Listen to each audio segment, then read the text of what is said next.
Welcome to the Unshackled Life Podcast. Real talk about faith, freedom, and following Jesus. I'm Dalen Woodard, and I'm glad you're here. Whether you've been walking with Jesus for years or you're just trying to figure out what's real in a noisy world, this space is for honest conversation, raw reflection, and truth that sets us free. Let's get into today's episode.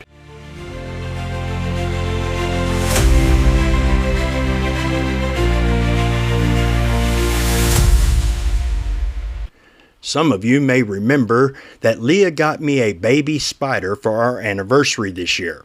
If you're unfamiliar with that story, you can check out the Unshackled Life podcast episode, Orange Bitey Thing. That's the common nickname for the Orange Baboon Tarantula, or OBT. Here's a quick update on my hopefully female Obbie. When I first got her, she was about the circumference of a quarter. Now, almost 2 months later, she's bigger than a silver dollar when she stretches those 8 legs out.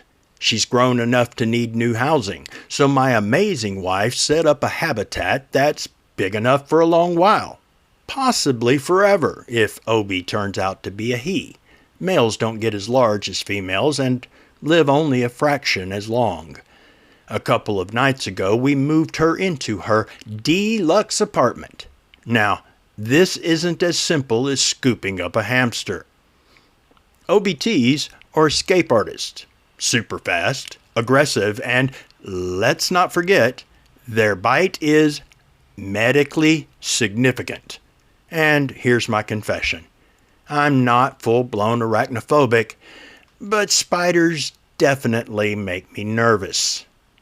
So, anxiety rising. I set the new habitat in the bathtub, just in case she escaped, took the lid off the old enclosure, and tried coaxing her out. Obbie was not impressed with my plan. At one point, Leah, my lady, my treasure, my wonderful wife, reached into the enclosure, fingers 3 inches from Obbie's face, and tugged on the piece of bark that was between Obbie and the exit. She denies she was ever in danger, but all I could picture was the blur of movement from the Orange Bitey Thing incident. I pulled the enclosure back and reminded her that the bite is, say it with me, dear listener, medically significant. I won't give you every detail. The spike of fear, the full body tension, the 4F response revving up. Fight, flight, freeze, or fawn. But here's the amazing thing. Grace was there. Not the kind of grace that removes the fear entirely, but the kind that keeps you steady in the middle of it.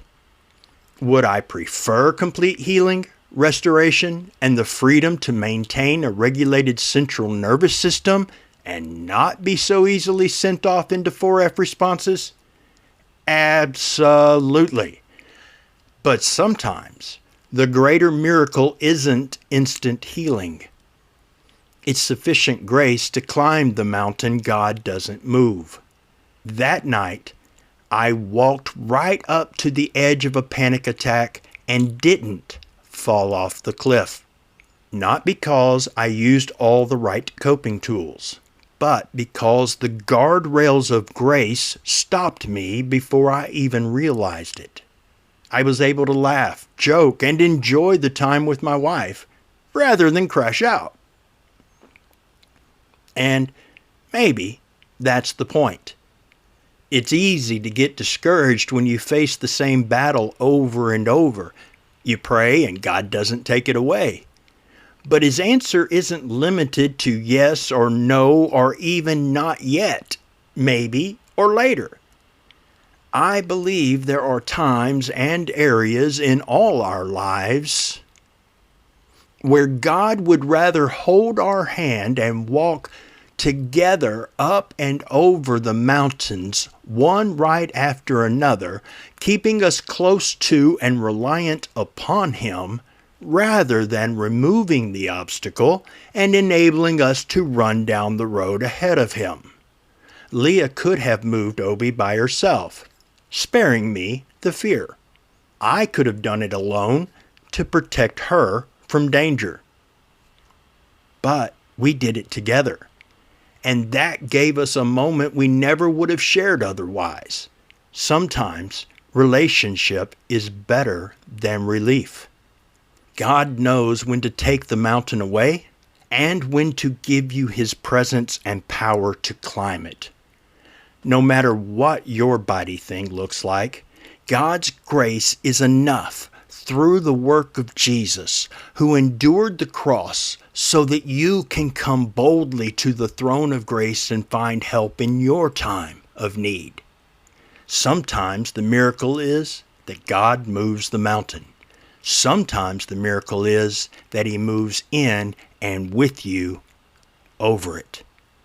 Thanks for joining me for this episode of the Unshackled Life Podcast.